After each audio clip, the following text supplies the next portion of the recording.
Já trabalhamos 44 anos na missão chamada da meia-noite. É um nome feio. Já tinha pessoas que ligaram para nós pensando que era uma boate, ou nós colocamos despachos na hora da meia-noite na encruzilhada. Mas é daquela parábola das 10 virgens. Mas à meia-noite ouviu-se um grito, eis o noivo sair ao seu encontro. Mateus 25, 6. E a chamada da meia-noite realmente se especializou nas profecias bíblicas, falando da volta de Cristo, sinais dos tempos, Israel, mas, já que essa área já foi muito prejudicada por cálculos, misticismo, especulações, exageros, a chamada da meia-noite é uma missão muito séria, e o estudo da profecia bíblica é uma grande bênção. O melhor da chamada é a publicação mensal. Cada mês, o cristão pode aprender um pouco mais sobre profecia bíblica e acontecimentos importantes, tanto na Europa, Estados Unidos, Israel, principalmente. Então, o nosso site é uma verdadeira mina de ouro. Desde a Guerra dos 6 Dias, a chamada da meia-noite virou seu rosto para Israel, chamado com o nome de Bet Shalom, Casa da Paz. A minha esposa, que cuida dos livros, o nome dela é Traudi, não tem nada a ver com fraude, é Traudi, com T, que nem T de Terezinha. Quando cada um que compra alguma coisa pode levar uma sacola, com uma revista de graça. O que é? Mostrar. Quer dizer, isso já é venda, né? É psicologia de venda, tem que mostrar, mostrar, certo? Muito bem. Mostrar a isca. Muito bem. E já canalizamos milhões de dólares para Israel. Grandes projetos sociais, somos conhecidos lá, a Bet Shalom. Já tivemos contato até com políticos, né? E religiosos importantes. Eu também trouxe um DVD, 5 razões porque amamos Israel. E Israel, quem é como tu? As últimas palavras de Moisés antes de morrer. Israel, quem é como tu? Eu escrevi um livro, A Igreja Sem Israel. Consequências de uma teologia que exclui Israel, mostrando os problemas na igreja quando não se vê Israel e não entende muitas profecias e não entende muitos capítulos do livro do Apocalipse, que é muito sério. Então, a Bíblia diz que nós não podemos tirar nada da Bíblia, né? É uma advertência, então cuidado. Também um livro sobre o Islã. Eu acho que cada cristão tem que saber o que é o Islã e qual é o problema do Islã com os judeus e com os cristãos. Ele tem que saber. Um dos últimos livros do Dave Hunt foi O Dia do Juízo, o Islã, Israel e as Nações. Se você realmente quer um fundamento bom, lê esse livro grande. Eu sei que tem muitas pessoas que têm medo de livros grandes. Eles acham que pode cair da estante e matar a pessoa, né? Eles têm medo. Tem muitas pessoas que nunca compram um livro grande. Gente, isso aqui é uma mina de ouro. Você não precisa ler de uma vez. Lê um pouco, depois lê de novo e sublinha. Você vai aprender muito, senão você vai fazer a pergunta 50 anos e não vai aprender nunca as coisas. Que é sério. Às vezes, quando eu mostro slides de Israel, já aconteceu que alguém perguntou, mostrando o domo da rocha, que está lá no Monte Moriá, né, com aquele telhado de ouro, já perguntaram, esse é o templo de Israel? O templo, ai. É um santuário muçulmano, é o contrário do templo. Cada ano também temos um grande congresso em Águas de Lindóia, com palestrantes da Europa, Israel, Estados Unidos, às vezes do Brasil. E às vezes temos até visitas importantes, como aqui o cônsul de Israel.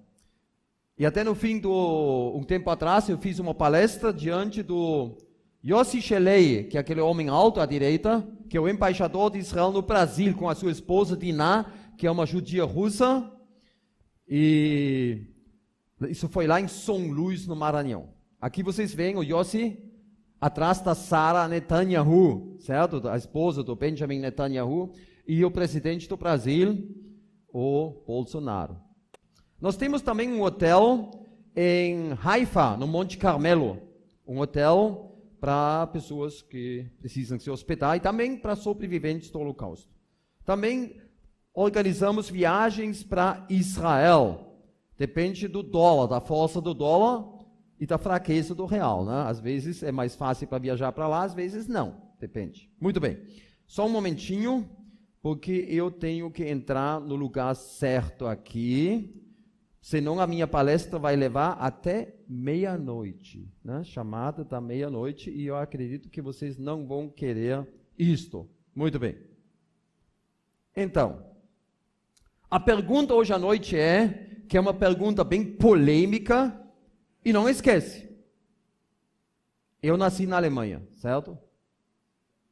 Então escuta o que eu vou falar hoje à noite. Será que Deus é sionista? Muitos nem sabem o que é sionismo, por isso nós vamos explicar isso hoje à noite. Essa pergunta, para muitos cristãos, depende da igreja, fica no mesmo nível como perguntar, será que o diabo um dia vai se salvar? Certo? É uma pergunta ridícula. Então tem cristãos, para eles isso é heresia. Isso é um escândalo, falar isso. Será que Deus é sionista?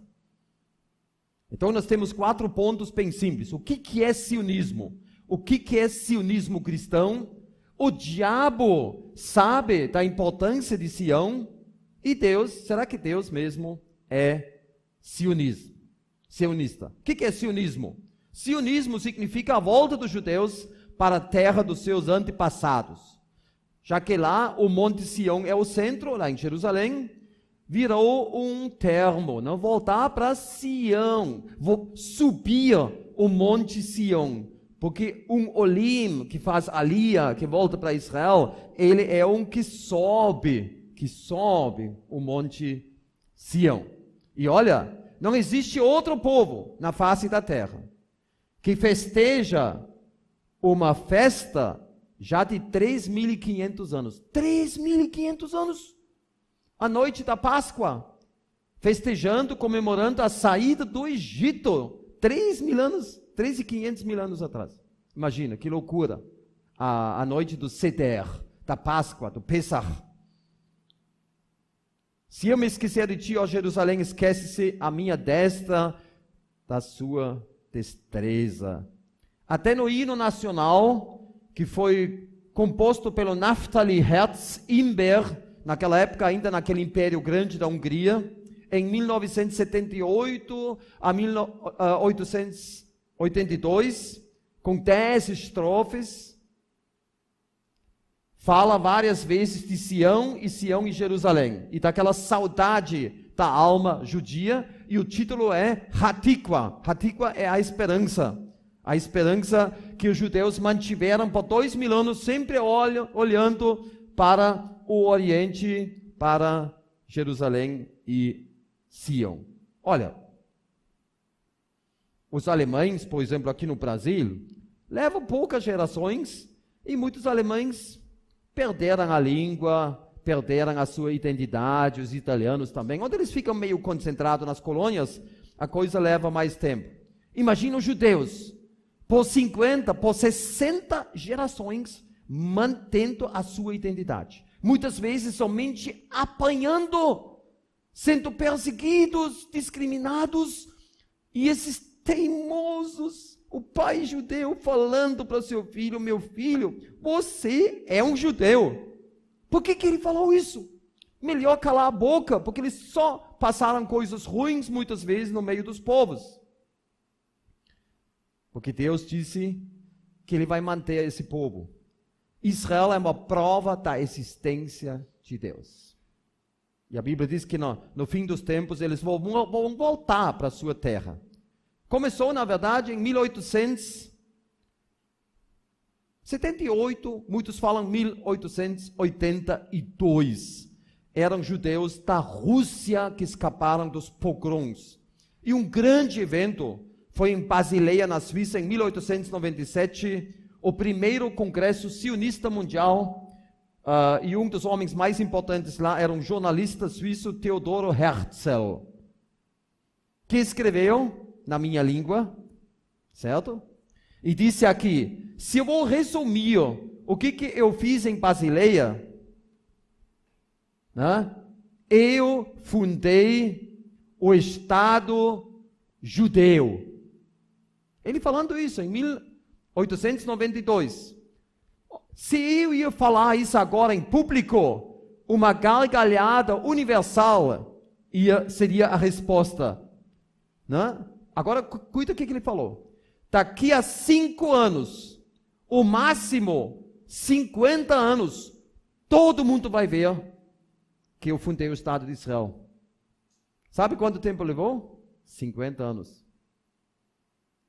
1897, 1947, através da ONU. E nós pensamos em Ezequiel 37, aqueles ossos do vale, os ossos daquele vale, né, dos ossos secos, se juntando, numerosos e sequíssimos, aqueles ruídos e ajuntamentos. Isso aconteceu nos congressos sionistas, o ajuntamento dos judeus no sentido mundial, e na fundação do Estado de Israel, o povo se levantou e o estágio final será daqui para frente que Deus vai derramar o seu Espírito. Aqui temos o parlamento de Israel em Jerusalém, o Knesset, e todo mundo visita aquela menorá, que era um presente da Inglaterra, feito pelo Beno Elkan, que era um judeu da Alemanha, de Dortmund, e ele fez 29 ilustrações, a metade é bíblico, o resto é da história, e 2 vezes, aqui e aqui, ele colocou nos braços, não por força, nem por poder, mas pelo meu espírito, diz o Senhor dos Exércitos. Quer dizer, ele deu uma dica em respeito da história de Israel, que Deus vai agir, não em primeiro lugar através do exército, mas através do seu Espírito. Nós cantamos isso até, Lovech Heil, Velovech Hor, Ki im Beruchi Amar Adonai Tzvoot, ou Tsebaot. Aqui temos até a ilustração do Ezequiel, profetizando sobre os ossos secos.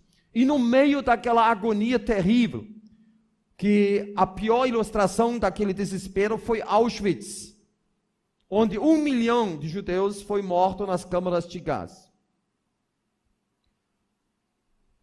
Então me disse, filho do homem, esses ossos são toda a casa de Israel. Eis que dizem, os nossos ossos se secaram e pereceu a nossa esperança, estamos de todo exterminados.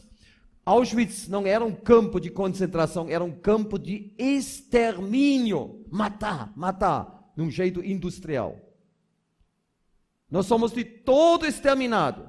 Esse escrito se ouviu lá, principalmente de 1943 até 1945. Levou pouco tempo e a esperança brotou. Por quê?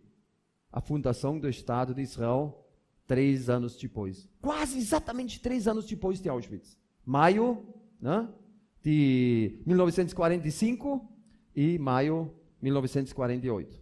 Os ingleses, durante a Primeira Guerra Mundial, vencendo o Império Otomano dos turcos.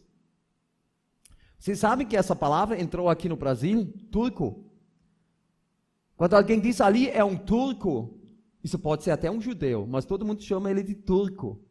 Você nunca enfrentou isso? Eu já enfrentei muitas vezes, ouvindo isso, por causa do Império Otomano.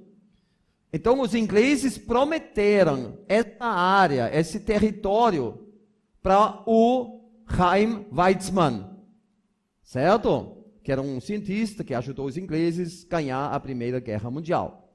Então, os ingleses prometeram essa terra toda como pátria judaica, certo? O mandato palestino. Só que aconteceu o seguinte, 5 anos depois já ficaram com pés frios, com medo dos árabes muito violentos, e eles tiraram 2/3 do prometido e chamaram isso como? Palestina Árabe. Você entendeu? E essa parte aqui, Palestina Judaica.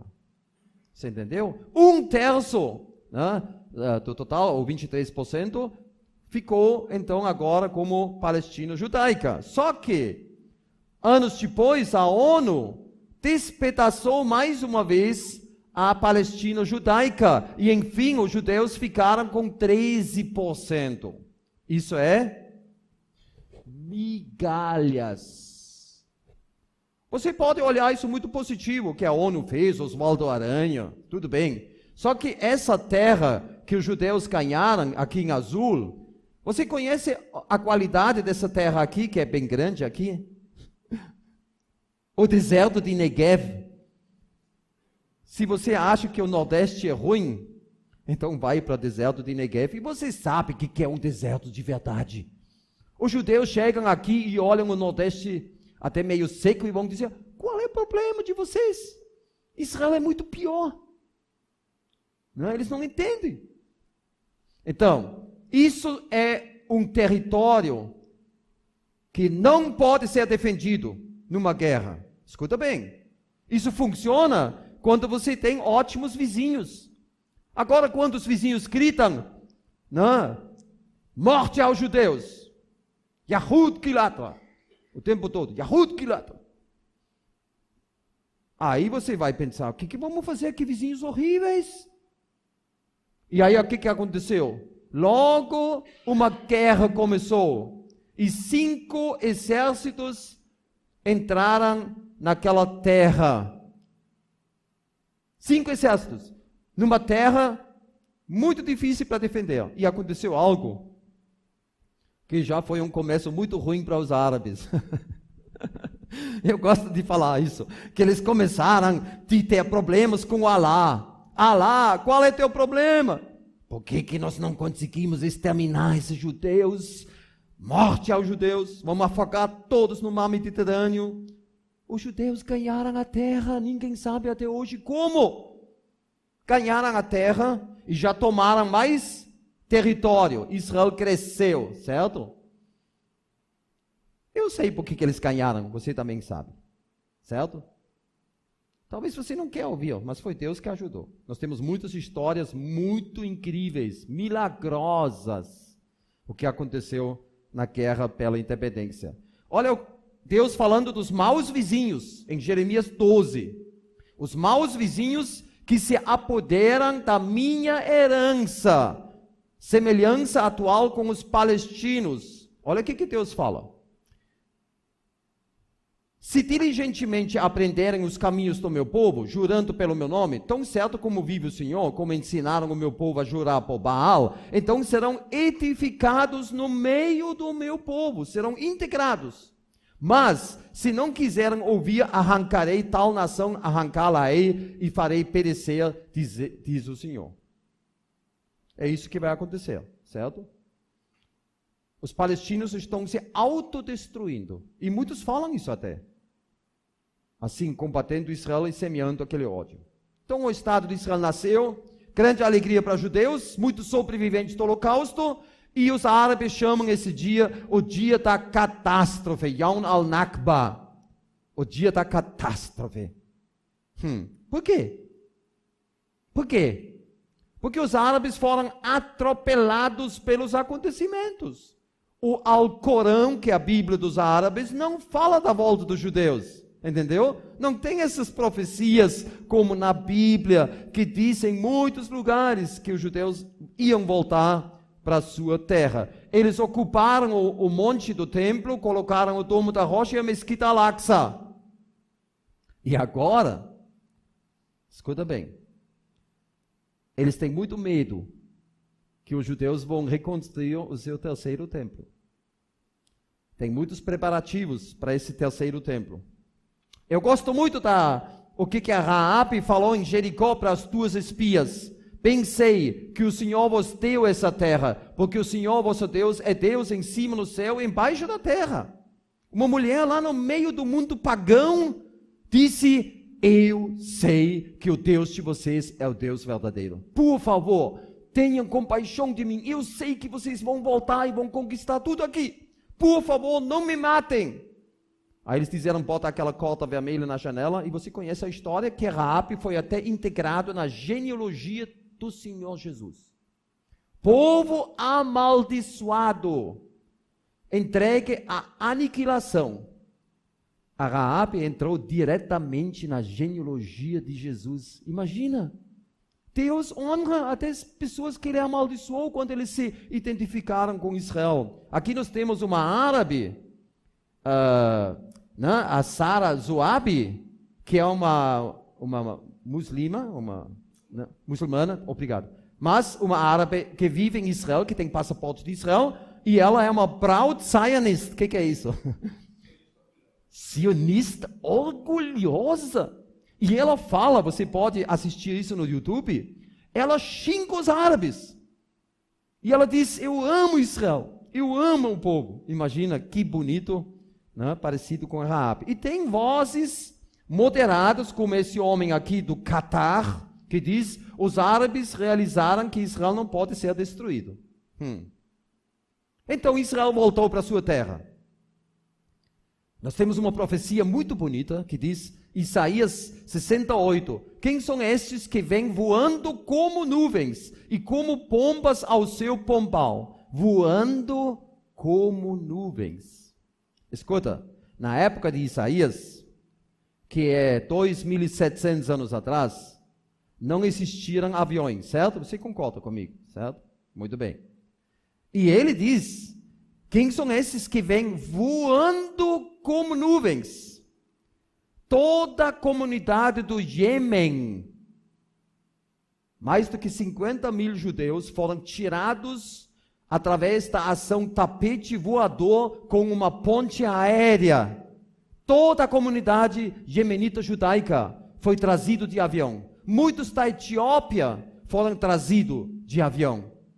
E muitas vezes, vou dizer quase todo dia, chegam aviões lá no aeroporto Ben Gurion em Tel Aviv, judeus saindo, beijando o chão, vindo de países do mundo inteiro. Quem são esses que vêm voando? Quem são esses que vêm voando? Porque Deus disse, eu vou trazer eles das extremidades da terra. Jeremias 31, 8. Sabe quantos judeus ainda tem hoje nos países árabes, de onde saíram 800 mil judeus fugitivos dos países árabes, porque os árabes queriam matar eles na hora da fundação do Estado de Israel. De 878 mil judeus, ficou menos do que 1% nos países árabes. Escuta, acorda. Na nossa época, nós assistimos o maior êxodo de todos os tempos, principalmente quando muitos judeus saíram da Rússia. Aqui temos os maus vizinhos, os maus vizinhos, que é a Liga Árabe, unida no seu ódio contra Israel. Olha o tamanho dos países, né? O tamanho. O Irã não é árabe, são persas, mas são muçulmanos também. Muito bem. Eu os trarei da terra do norte e os congregarei das extremidades da terra. Aqui temos judeus da Rússia. Da Rússia saiu 1 milhão de judeus russos quando o muro de Berlim caiu e o Império Soviético ruiu. Quando foi isso mesmo? Não me decepciona. Olha, eu acho isso, o cristão tem que saber. 1989. Certo? Então, 1 milhão de judeus russos. Hoje, nós temos lá o hebraico moderno, ivrit, o árabe, inglês e russo. É a 4ª língua mais importante em Israel hoje. O que é sionismo cristão? Os reformadores voltaram para o fundamento bíblico, voltaram para o sentido literal da Escritura. Só que eles não voltaram ao sentido literal quando se tratou das passagens sobre o futuro de Israel. Infelizmente, não. Isso é uma lacuna. E soprou muita coisa ruim, por exemplo, o Lutero. Eu nasci na igreja luterana na Alemanha. Eu fui batizado como bebê, certo? Não me lembro daquele batismo. Por isso eu fui rebatizado com 20 anos, certo? Porque a Bíblia diz, quem crê e será batizado. Não um bebezinho que não sabe nada. E até chora no batismo, né? É uma linda confissão de fé do bebezinho. Né? Então, o Lutero, no fim da sua vida, era um antissemita muito feia, e isso entrou muito também na igreja luterana. Eu falo isso de experiência, certo? Então, o Lutero, e eu não conheço nenhum dos reformadores, eu desafio vocês, que era um amigo de Israel e que pregou amor pelos judeus. Até o Erasmo de Roterdão, que era um reformador, da época bem moderado, até liberal. Sabe o que ele disse? Se é cristão odiar os judeus, todos nós somos bons cristãos. O Erasmo de Roterdão falou isso, até ele. Coisa triste. Nós temos mais do que 30 igrejas luteranas na Alemanha, com a porca judaica, blasfemando 70 nomes de Deus, Shem Ham Forá. Isso é muito sério. Aqui temos o rabino que lê o Talmud através do traseiro da porca, e os judeus tomando leite da porca aqui nas tetas, na barriga. Sabe o que é isso? Gente, isso não é em 30 igrejas. O que os judeus vão pensar dos cristãos? É horrível. Esse apagar espiritual de Israel. Muito bem. Nós sabemos que a aliança de Deus é irrevogável. E aqui temos um versículo muito importante, né? Para todos os amigos de Sião, amigos de Israel. Paulo gasta 3 capítulos falando sobre Israel para os gentios. Certo? Ele explica o que é Israel no plano de Deus para os gentios. Porque eu mesmo desejaria ser anátema, separado de Cristo por amor de meus irmãos judeus, meus compatriotas segundo a carne, são israelitas. O que ele fala aqui? Não, Paulo, está errado. Acho que você tinha problema com o grego, com a gramática, com os tempos. Tem que escrever aqui, pertenceu-lhes a adoção e também a glória, as alianças, a legislação, o culto e as promessas. Pertence-lhes. Está escrito no Novo Testamento. Romanos 9, 3 a 5. Pertence-lhes. Até hoje. Cuidado então, como cristão, dizendo que Israel foi amaldiçoado para sempre. A Bíblia até diz que, como cristão gentio, você está sendo enxertado no meio da oliveira, certo? Como um ramo selvagem. Não te glories contra os ramos, contra os judeus. Em espanhol, não seas arrogante. Eu gosto dessa palavra, arrogância. Para mim, o chamado amilenismo, o amilenarismo que nega o futuro de Israel, nega o milênio, nega o reino de paz de Jesus, é arrogância dos cristãos gentios contra Israel. E isso é muito sério. E já que o Espírito Santo veio e Jesus prometeu que ele ia anunciar as coisas futuras, ele falou muito sobre Israel. Por exemplo, em vários capítulos no Apocalipse. Então, cuidado para o cristão não serrar o próprio galho. Até quando eu mostrei essa foto numa igreja, alguém me disse, isso aconteceu aqui. Que um homem cortou um galho assim. Aí você sabe o que aconteceu com ele, né? Você tem que sentar aqui, você sabe, né? Não aqui. Mas é o que o cristão antissemita faz. Porque nós fomos enxertados no meio e sugamos a seiva das alianças de Deus que ele fez com Israel. Você sabe que a nova aliança foi feita com Israel? Não com a igreja em primeiro lugar. Não, ela foi feita com Israel. Só que quando Israel rejeitou, aí eles foram para os gentios. Então é muito bom que os cristãos ficam ao lado dos judeus. Aqui meu filho mais novo, o Benoni, e o Noah, que é o Noé, aqui junto com a comunidade judaica, protestando contra a visita do amigão do Lula. Certo? Ai, que bonitinho, de mãos dadas, né? o Mahmoud Ahmadinejad, que nega o Holocausto. Agora ele já não tem mais tanta importância no Irã, mas isso foi muito séria que o ex-presidente Lula fez aqui. De mãos dadas com um homem que amaldiçoa Israel, que quer aniquilar Israel. Então os cristãos devem apoiar Israel, né? Suportar, ajudar Israel. Olha o que o David Melech Friedman, que é o embaixador americano em Israel, fala. Cristãos evangélicos apoiam Israel com mais fervor e devoção do que muitos judeus. Gostei dessa. Olha, o David Friedman, ele viu isso. Muito bom. E em 2011, nós tivemos o privilégio, ficamos uma semana, um pouco mais junto com o Ben Abraham, que escreveu vários livros sobre o Holocausto, e ele já faleceu. Sobrevivente do Holocausto.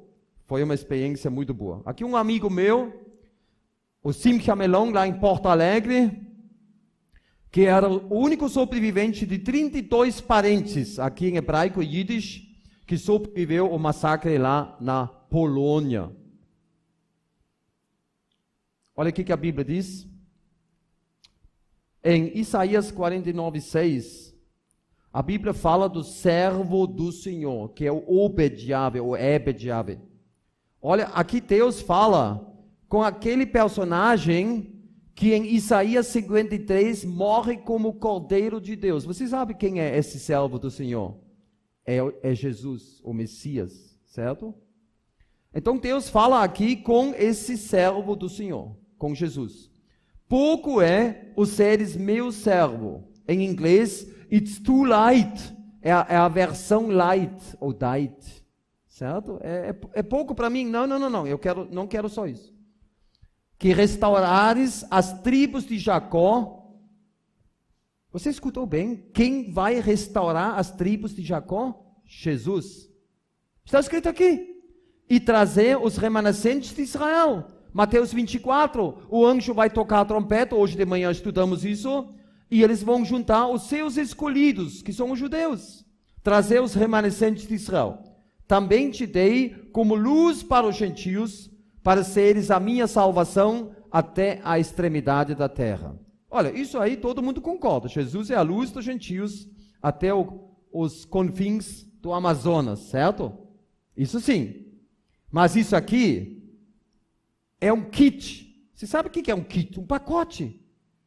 O cristão não pode escolher o que Jesus deve ser, porque é Deus que escolheu Israel, não você, entendeu? Se você gostar ou não, é melhor se conformar, porque um dia, eu espero que você queira ficar na Jerusalém Celestial, na hora de sair e entrar, tem sempre os nomes das 12 tribos, é melhor se você se acostumar agora e amar Israel, você entendeu? Então aqui, ele vai restaurar as tribos. Sabe onde começa isso? Apocalipse 7, 12 mil de cada tribo, aqueles 144 mil selados, Jesus começa a restaurar as tribos de Israel. Será que o diabo sabe da importância de Sião? Vocês se lembram? Aquele Gadareno possesso, ou Gerazeno possesso, ou aqueles dois, eles falaram para Jesus: Filho de Davi, Filho de Deus, vieste nos atormentar antes do tempo. Eles reconheceram Jesus, quem ele era. E os fariseus e os sacerdotes não queriam aceitar. O diabo sabe muito bem das coisas. É bom olhar agora um pouco. Primeiro, Jesus mesmo diz, porque a salvação vem dos judeus. Você pode ser um americano, você pode ser um brasileiro, um alemão. Você tem que se humilhar e tem que aceitar isso, certo? A salvação vem daquele povo, dos judeus. Porque todos os deuses dos povos são ídolos. O Senhor, porém, fez os céus. Você acha que os povos gentios, onde os judeus foram e falaram isso lá nos povos, eles gostaram disso? Quando o judeu disse, olha, todos esses ídolos é nada, o nosso Deus é o Deus verdadeiro. Por isso o mundo não gosta dos judeus, nem dos cristãos. né? E o nome dele é o Aye, Asher Aye. Eu sou aquele que eu sou, te mandou. Eu sou. Yahvé. Assim dirás aos filhos de Israel: o Senhor, o Deus de vossos pais, o Deus de Abraão, o Deus de Isaac, o Deus de Jacó, me enviou a vós outros. Este é meu nome eternamente, e assim serei lembrado de geração em geração. O Deus de Abraão, o Deus de Isaac e o Deus de Jacó. Quando alguém diz, eu creio em Deus, você tem que perguntar, que Deus? Certo? Porque muita gente crê em Deus, mas não é o Deus bíblico, o Yahvé, o tetragrama.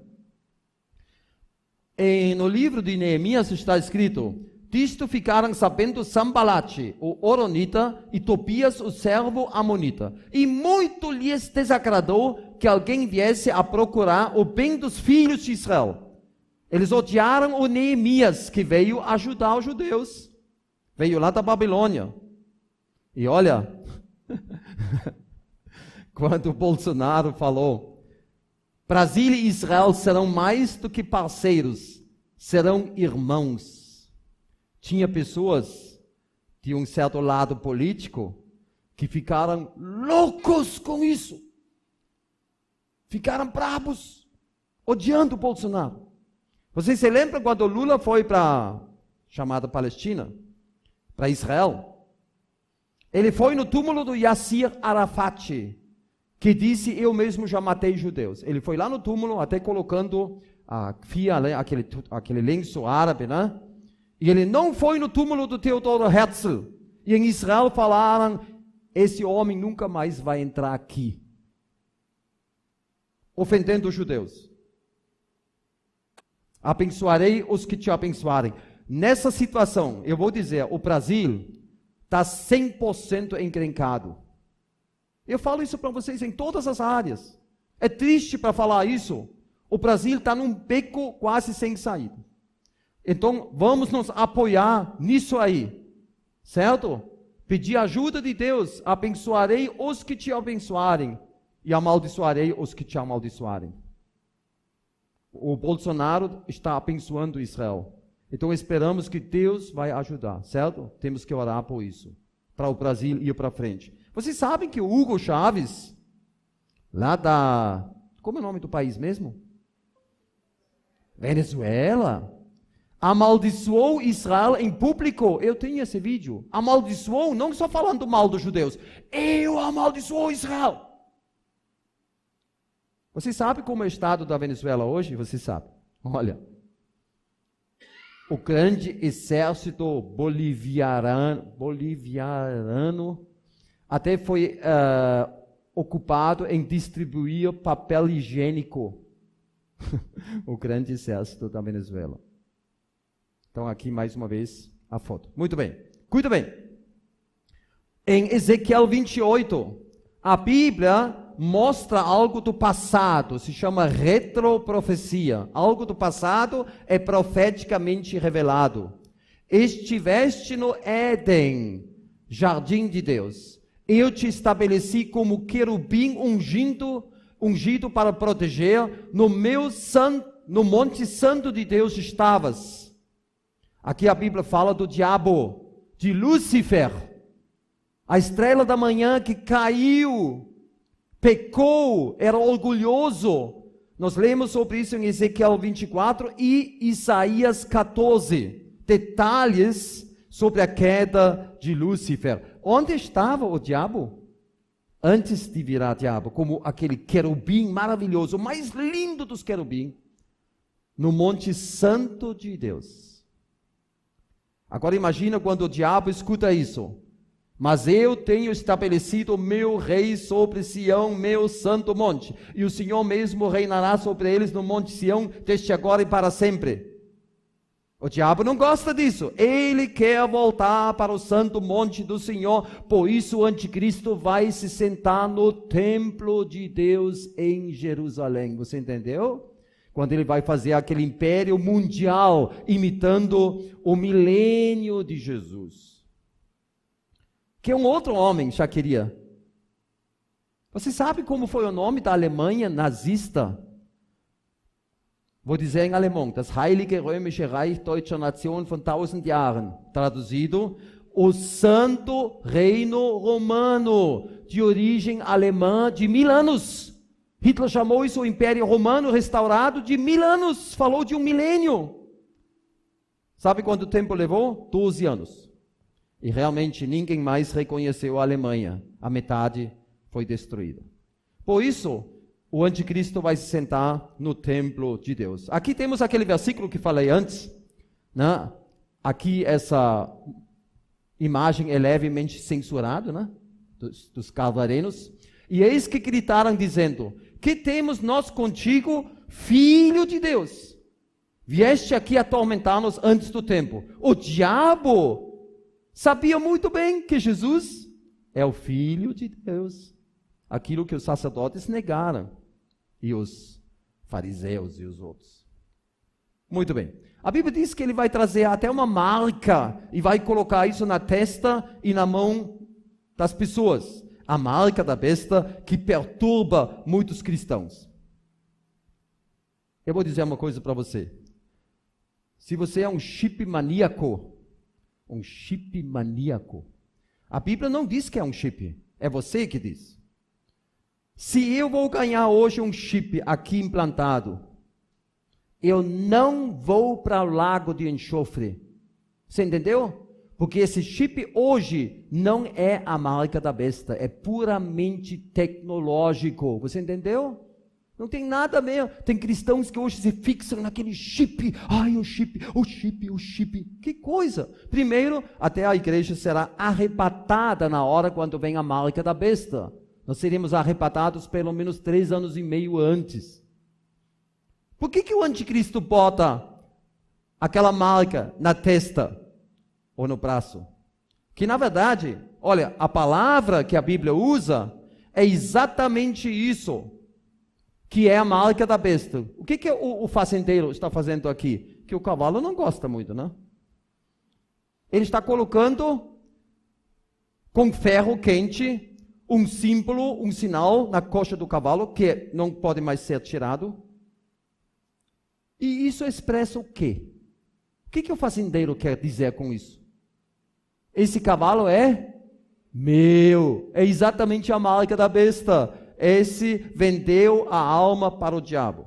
Agora existe um povo que coloca algo no braço e algo na testa na hora de orar. Quem faz isso? Porque o diabo, ele está atacando Israel o tempo todo. Quando os judeus oram, eles colocam os tefilim entre os olhos e no braço. Porque Deus mandou fazer isso, atar a palavra, eis por sinal na vossa mão, e elas vos serão por frontais entre os vossos olhos. Por isso os judeus fazem isso. Nós temos 4 trechos que falam como esse sinal no braço e na testa, chamado tefilim, de tefila, que é prece. Jerusalém, um cálice para tontear todos os povos. Nós vemos isso hoje como o adversário de Deus usa até as autoridades religiosas no Irã, como Ayatollah Ali Khamenei, um cara muito horrível. Israel tem que ser eliminado. Esse aqui já é um pouco mais humilde, porque ele diz, nós vamos precisar 25 anos para exterminar Israel, certo? Ele já baixou a bola um pouco. Esse da Hezbollah diz, Israel é um tumor cancerígeno. Acho que ele leu o livro Mein Kampf de Adolf Hitler, porque o Adolf Hitler, nazista, também falou a mesma coisa, que tem que ser extirpado e ser destruído sem ganhar uma chance de se render. Olha, até o Erdogan da Turquia, nós vamos marchar para libertar Jerusalém. Vocês notam como eles têm problema com Israel e com Jerusalém? Jerusalém será um cálice para tontear todos os povos. Olha, e esse homem aqui, não queremos um único judeu no futuro Estado palestino. Isso é muito feio, Porque em Israel tem pelo menos uns quase 2 milhões de árabes israelenses vivendo no meio dos judeus, com passaporte de Israel. E isso aqui é muito feio. Porque isso lembra os judeus de uma palavra nazista, que significa Judenrein, quando não tinha mais nenhum judeu numa região, porque eles tinham massacrado todos os judeus, então eles disseram, aqui é Judenrein, não tem mais nenhum judeu. E ele está falando a mesma coisa. Então, esse Abbas e os palestinos são realmente ótimos vizinhos. Gente, como eu vou entregar alguma coisa para um vizinho que grita o tempo todo da janela, eu vou te matar, eu vou te matar, eu vou te matar. Vocês acham que eu vou baixar o muro? Não, eu vou botar mais uns 2 metros de muro e mais arame farpado. Eu vou te matar, o tempo todo. Não, morte aos judeus. Você tem que entender isso. E pior que a ONU, é um bando de antissemitas hoje, condenando Israel o tempo todo, principalmente aqui no plenário, né? Aqui a biblioteca, aqui são as secretarias, aqui são as conferências, e aqui eles condenam Israel. A ONU, e olha, na fachada da ONU está escrito que os povos vão transformar as suas espadas em relhos tiarados, né? E as suas lanças em facas de poda, para podar videiras. Uma nação não levantará a espada contra outra nação, nem aprenderão mais as guerras. Isso eles gostaram. Botaram até na fachada da ONU. Só que a Bíblia diz, irão muitos povos e dirão, vinde, subamos ao monte do Senhor, a casa de Deus, do Deus de Jacó, para que nos ensine os seus caminhos e andemos nas suas veredas, porque de Sião sairá a lei e de Jerusalém a palavra do Senhor no milênio. E ele julgará entre as nações e repreenderá muitos povos, e esses converterão as suas espadas. Eles só pegaram uma parte que eles gostaram, mas o resto, não, eles não botaram.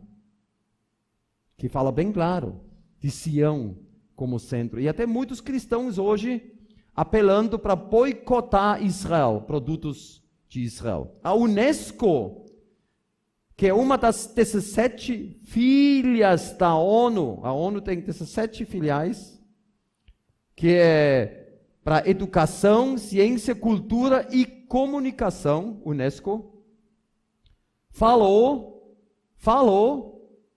votou que Israel não tem nenhuma ligação histórica com o Monte do Templo.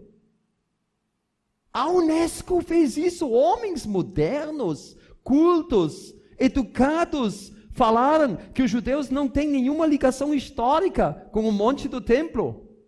Quer dizer, Jesus nunca foi no templo, Salomão não construiu um templo, os romanos não destruíram o templo. Gente, isso é muita burrice, isso é muito preocupante, né? O templo, hoje os judeus oram aqui embaixo no muro das orações. O templo estava ali em cima. Quando você vai para Itália, indo para Israel, você vai no Coliseu, onde cristãos foram massacrados diante das feras. Ali é o chamado Arco de Triunfo do Tito, que conquistou Jerusalém e que destruiu o templo. Aqui o Coliseu, aqui o Arco de Tito. Ali, no arco, tem um relevo. O relevo que mostra os soldados romanos levando os tesouros do templo. Aqui mais restaurado, certo? Para ver melhor. Levando os tesouros do templo. A Unesco diz, tudo isso não aconteceu. Olha, isso é muito estranho o que está acontecendo no mundo, certo? A destruição do templo. Parece que Deus que vai mandar a operação do erro, parece que já afetou a Unesco, certo? Por exemplo, o Flávio Josefo, que era uma testemunha ocular da destruição de Jerusalém no ano 70, que escreveu o livro A Guerra dos Judeus com muitos detalhes. A Unesco diz, tudo isso é mentira. Também que Jesus profetizou que não ficará pedra sobre pedra, porque não tinha pedras, não tinha templo E também eles dizem que Jerusalém não tem nenhuma ligação histórica com Macpela, que é o túmulo dos patriarcas em Hebron, que Abraão comprou e sepultou a sua esposa Sara lá. Ele foi sepultado, a Rebeca foi sepultado lá, o Isaac foi sepultado lá. Nós sabemos hoje muito bem que os túmulos ficam exatamente aqui embaixo, certo? Aqui, ó. Aqui é o Macpela em cima, onde os judeus oram, uma parte também é árabe. Aqui pode descer, e aqui são os túmulos dos patriarcas. Lugar 100% autêntico. Deus é sionista. Deus ainda ama Israel. Esse DVD saiu na chamada da meia-noite. Se você, por acaso, você dormiu, ou você quer dar para um amigo, você pode comprar na chamada da meia-noite. Completo. Porque hoje à noite mutilei a palestra, né? Mutilei um pouco. Deus ainda ama Israel, para que não sejais porventura achados até combatendo contra Deus. Atos 5:39. Então vamos olhar muito bem o que nós falamos. Será que nós podemos apagar Israel? Dizer que Israel foi amaldiçoado para sempre, não tem mais futuro, como muitas igrejas. Quer ouvir os nomes? Batistas, presbiterianas, metodistas, luteranas, anglicanas, reformados da Suíça, e essas igrejas todas negam isso aí. É muito triste. Na verdade, muitas igrejas presbiterianas não eram assim no passado, tem que falar isso. Porque eu tenho 2 gêneros presbiterianos, certo? Muito bem. Olha, Deus fala aqui. Assim diz o Senhor, que dá o sol para a luz do dia e as leis fixas a lua e as estrelas para a luz da noite, que agita o mar e faz para mim as suas ondas. Senhor dos exércitos é seu nome. Vocês moram aqui perto da praia, né? Vocês sabem que 2 vezes por dia o mar é agitado. E 2 vezes por dia o mar se acalma. Maré alta e maré baixa. Se falharem estas leis fixas diante de mim, diz o Senhor, deixará também a descendência de Israel de ser uma nação diante de mim para sempre. Você nota que Deus está falando aqui? Enquanto tem a lua, o sol, as estrelas, a maré alta e a maré baixa, enquanto isso, o povo de Israel é o povo escolhido de Deus. Tem que aceitar isso, não tem como fugir. Se puderem ser medidos os céus lá em cima, que hoje eles estimulam em 70 bilhões de anos-luz a extensão do cosmo. Olha, se eu falo isso, você nem sabe o que é isso. É gigantesco, é enorme. Ninguém sabe o tamanho real. E lá em cima, e sondados os fundamentos da terra, não a profundeza do mar.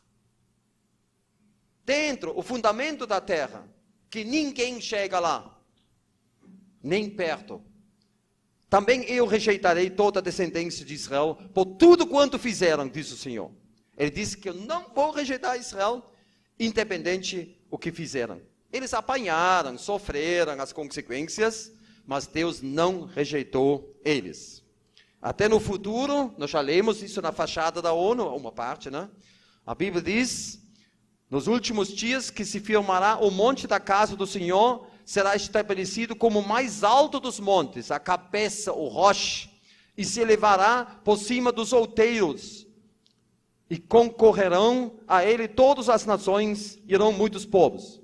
O monte Sião será o monte mais alto do mundo, a cabeça dos montes. Por quê? Ele não é tão alto. Você se lembra o que nós estudamos hoje de manhã sobre os terremotos apocalípticos? Se lembra que no pior terremoto de toda a humanidade, de toda a história da humanidade, depois desse terremoto não haverá mais montanhas, não haverá mais o Monte Everest com quase 9.000 metros, vai sumir. O mar profundo não existirá mais depois desses terremotos. As ilhas vão sumir. E o Monte Sião, literalmente, será a cabeça. E os povos dirão, vinde, subamos ao monte do Senhor, a casa de Deus de Jacó, para que nos ensine os seus caminhos e andemos nas suas veredas, porque de Sião sairá a lei e a palavra do Senhor de Jerusalém. Uma anotação, cuida bem. Eu já falei isso esses dias. Quando a Bíblia fala Torá, a lei, não é só os 613 leis de Moisés que Deus deu para Israel. Torá significa também ensinamento. Tudo que Deus revelou lá de cima para o seu povo se chama Torá. Não são somente as leis. Né? São as orientações e as revelações do Deus verdadeiro. Jerusalém, a cidade do grande rei, foi o próprio Senhor Jesus que falou isso. E ele voltará aonde? O pastor João, né? Estava no Monte das Oliveiras, certo? E a Bíblia diz que Jesus vai voltar no Monte das Oliveiras, que é aqui.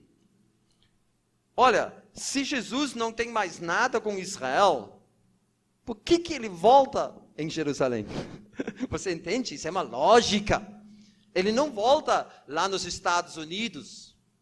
Ele não volta em Berlim, ou Moscou, ou Brasília. Ele volta em Jerusalém, porque ele virá como rei dos reis e vai começar a governar a partir de Sião. E ali o mundo vai se transformar. O lobo e o cordeiro juntos se apacentarão. O leão comerá palha como boi e o pó será comida da serpente. Não farão mal nem dano algum aonde? Em todo o meu santo monte, diz o Senhor. Lá em Jerusalém. Porque muitos dizem, não, esse milênio é simbólico. Sério? Eles falam isso, é simbólico. Eles dizem que o milênio começou em Pentecoste. Hoje nós, como igreja, vivemos no milênio. Ai, que lindo milênio. Principalmente em Maceió, que é uma cidade muito perigosa. Não falo das praias. Então hoje já vivemos no milênio. Eles dizem isso, sério. Outros dizem não, mas para o final da era da igreja, todo mundo vai se tornar cristão, aí Jesus volta. Todo mundo vai virar cristão? Linda ilusão. Olha hoje a Alemanha. Olha o estado da Alemanha, da Suíça, daqueles países berço da reforma. O milênio. Por que o milênio é literal? Se essa linda ilustração fosse só simbólico, então Deus não precisa explicar o que o leão vai comer no milênio, entendeu? Não importa, é simbólico. A Bíblia diz que o leão vai comer palha, como em Gênesis 1:30, todos os animais comeram ervas verdes. E olha, a Bíblia diz, assim diz o Senhor, voltarei para Sião e habitarei no meio de Jerusalém. Assim vós sabereis que eu sou o Senhor vosso Deus, que habito em Sião, o meu santo monte. Mas Judá será habitada para sempre, Jerusalém de geração em geração, porque o Senhor habita em Sião. Exulte e alegra-te, ó filho de Sião, pois eis que venho e habitarei no meio de ti, diz o Senhor. Deus vai vir e vai morar no meio do seu povo. Sabe o que Deus vai fazer? Isso é um pouco engraçado quando eu falo isso assim. Deus mesmo vai fazer alia. Como muitos judeus hoje voltando para Israel, Deus diz que eu voltarei e vou morar no meio do meu povo. Isso é maravilhoso. A restauração de Israel é o alvo de Deus. E Ele diz que nunca mais serão arrancados da sua terra, que eu lhes dei, a última palavra de Deus sobre a terra, e os tornei a juntar para a sua terra, não deixarei lá fora nenhum deles. Todos serão ajuntados em Israel. Jerusalém nunca mais será derrubada, nem destruída eternamente. Última palavra de Deus sobre Jerusalém. E Ele mesmo, e o Senhor mesmo será rei sobre eles no Monte Sião, desde agora e para toda a eternidade. Então vocês veem que Deus é sionista. Certo? Deus é sionista. Por quê? Terra, povo, Jerusalém ou Sião e a presença de Deus lá no meio do seu povo. Então nós podemos responder essa pergunta: Deus ainda ama Israel? Sim, e muito. Posso recomendar para vocês lerem o livro.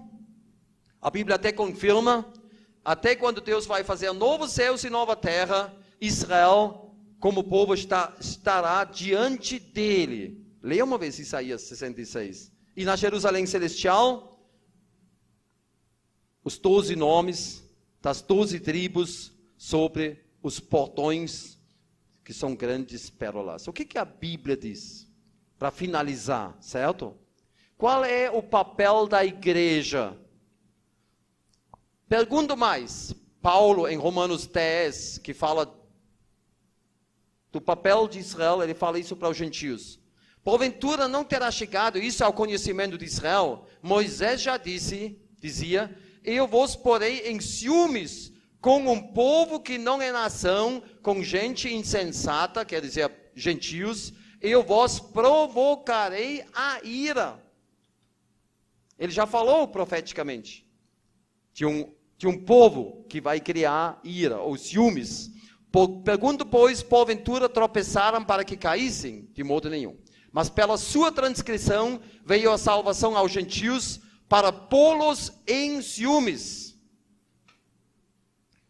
Quando você fala com um judeu, não fala logo de Jesus. Por favor, não faça isso. Quando você vê um judeu, você fala que a sua vida foi transformada através do Deus de Israel. Fala isso e os olhos dele vão brilhar. E aí você entra com o Messias e diz, olha o Messias, eu creio no Messias de Israel. E aí você talvez pode continuar e falar que você crê que Jesus é o Messias. Certo? Tem que ser cauteloso. E mostra o seu conhecimento, o seu amor por Israel. Aí você já tem uma ponte, certo? Porque quando o judeu escuta Jesus, ele pensa na Inquisição, ele pensa em Adolf Hitler, ele só pensa em coisa ruim. Leia uma vez um livro, o que os judeus passaram na Europa, Portugal, Espanha, França, Alemanha. Foi horrível, chutado de uma cidade para outra, aniquilados, massacrados através dos séculos, em países cristãos. Então você não pode simplesmente dizer, Jesus te ama, você entendeu? É que nem um pedaço de pano vermelho para o touro, certo? Tem que ser com cuidado. Para ver se de algum modo posso incitar a emulação, que é inveja e ciúme, os de meu povo e salvar alguns deles. Então vamos orar pela paz de Jerusalém. Prosperarão aqueles que te amam, Salmo 122, 6. Quando nós oramos pela paz de Jerusalém, nós oramos pela vinda do príncipe da paz, certo? Que é Jesus. E nós também vamos prosperar na área da profecia bíblica e entender um pouco mais. Então podemos confirmar, posso confirmar isso com vocês também? Que nós amamos Israel? Isso é muito importante, certo? Muito importante. Abençoarei os que te abençoarem, amaldiçoarei os que te amaldiçoarem. E em ti serão benditas todas as famílias da terra. E isso você também pode dizer para o judeu. Fala isso para o judeu. Am Israel Chai. Todos entendem o que quer dizer isso. Mas o povo de Israel vive e viverá para sempre. E você pode se identificar com Isaías 62:1. Por amor de Sião não me calarei, e por amor de Jerusalém não descansarei. Pensa o que você pode fazer de bom para Israel. Você pode defender Israel, talvez na mídia, com os seus colegas, na universidade, na escola. Talvez você pode apoiar um projeto através de uma igreja ou organização que faz bem aos judeus lá em Israel. E você pode orar por Israel, certo? Vamos ficar de pé, vamos orar. Obrigado pela paciência. Não fiz até meia-noite, mas fiz 1 hora, né? Mas foi bastante. Depois a minha esposa, ela nem vai me dar janta, porque diz, olha, coitado desse povo, coitado. O que tu fez com eles? Em alemão temos até um lema que diz, nach der Predigt waren sie erledigt. Isso quer dizer, depois da pregação todo mundo estava acabado. É uma rima. Senhor, obrigado por essa noite. Obrigado, Senhor, que nós podemos falar do sionismo num novo contexto aqui no Brasil, olhando o presidente Bolsonaro, vendo o Benjamin Netanyahu e a alegria dele quando ele visitou o Brasil. Nós vimos isso, independente o que o Benjamin Netanyahu é como pessoa, mas ele é o primeiro-ministro de Israel. Senhor, e nós invocamos e pedimos que Tu abençoas o Brasil, que precisa muito dessas bênçãos lá de cima, Senhor. Essa nação realmente quebrada, podre de tanta corrupção. Até o Nordeste, que tem tão poucos recursos e ainda muito é roubado. Senhor, é muito triste. E nós Te pedimos que o Brasil pode se erguer de novo na área da economia, na área da infraestrutura, da educação, da segurança. Obrigado também pela liberdade que vai ser preservada para poder pregar o Evangelho. Senhor, eu também Te peço que também o presidente e a esposa se empolgam, se empenham para abrir as portas bem grandes para as tribos não alcançadas do Brasil. Que os antropólogos e a FUNAI fecharam muito, para que muitos índios ainda podem ouvir o Evangelho lá nos confins do Brasil. E que também de lá ainda almas podem ser resgatadas. Faça que a Tua palavra ouvida hoje sobre o sionismo cristão, que até o diabo sabe da importância de Sião, e que Deus é sionista, que isso pode nos marcar, nos fazer pensar, e para que todos nós sejamos realmente amigos de Israel. Em nome de Jesus. Amém.